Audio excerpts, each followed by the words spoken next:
Import makanan negara kini telah mencecah lebih 56 bilion ringgit merangkumi pelbagai jenis makanan. Untuk itu, bajet 2023 perlu memberi penekanan memperkasakan pengeluaran tempatan sekaligus menjamin kecukupan bekalan makanan negara. Cili dan halia merupakan antara tanaman yang akan diberikan tumpuan Jabatan Pertanian bagi mengurangkan kebergantungan negara terhadap import. Menurut Ketua Pengarah Pertanian Datuk Hazimi Hassan, pengeluaran hasil tiga sayuran ini masih rendah, iaitu cili pada 29.3%, halia 14.6%, juga kobis pada 40.3%, sedangkan ianya boleh ditanam di dalam negara. Jadi insentif yang kita pohon ini adalah untuk menggalakkan petani meningkatkan pengeluaran. Kita akan memberikan insentif. Cadangan kita untuk memberikan insentif pengeluaran kepada petani bagi menggalakkan mereka untuk terus berkarya dalam tanaman ini dan mampu untuk meningkatkan pengeluaran serta mengurangkan kebergantungan kepada import. Selain itu, Jabatan Pertanian juga akan memberi tumpuan isu kenaikan harga baja dan racun yang kini membebankan para petani. Datuk Hazimi berkata meskipun cadangan inisiatif ini bersifat jangka masa pendek berdasarkan senario semasa, ia mampu mentransformasi dan memodenkan sektor agro makanan negara. Kita memang memohon sejumlah bajet untuk kita gunakan dalam membangunkan aktiviti pertanian dalam negara pada tahun depan.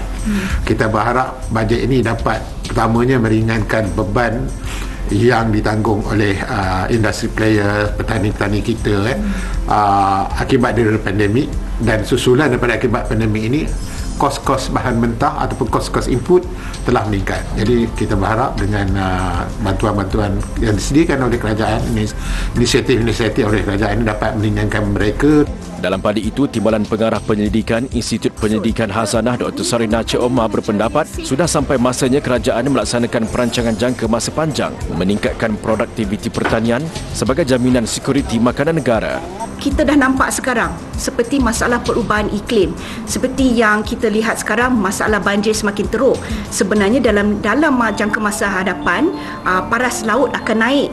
Saya bagi contoh, di Kedah dan Perlis, kawasan dia adalah kawasan tanah rendah. Apabila paras air naik, di situlah akan ditenggelami air. Jadi padi-padi di kawasan tanah rendah ini adalah sawah padi. Dalam jangka masa pertengahan ke panjang, padi semua akan naik ke bukit. Jadi kita kena mula mengeluarkan pembiakan pertanian di mana padi-padi hasil bukit yang mengeluarkan hasil bukit yang tinggi. Untuk itu, Kementerian Pertanian dan Industri Makanan MAFI perlu diberikan peruntukan yang lebih berbanding peruntukan terdahulu sebanyak 4.82 bilion ringgit. Kita lihatlah industri pertanian negara ni dijunjungi oleh hero-hero negara dari segi kerajaan maupun petani maupun pihak-pihak syarikat. Tapi mereka tertekan kerana kita tak cukup attention ataupun diberi keutamaan oleh rakyat dan juga dari segi peruntukan.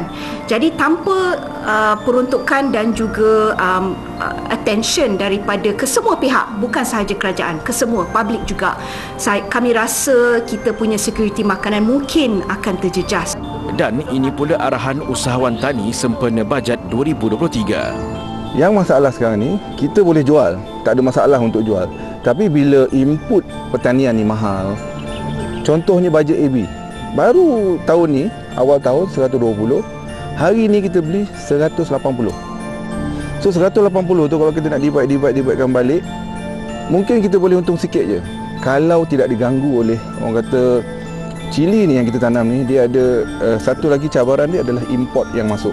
Mewakili usahawan lain, Faiz Fazli berharap harga input pertanian dapat dikawal kerajaan sekaligus menggalakkan lebih ramai lagi usahawan menceburi bidang pertanian selain insentif yang membantu petani tempatan untuk bersaing dengan sayuran import.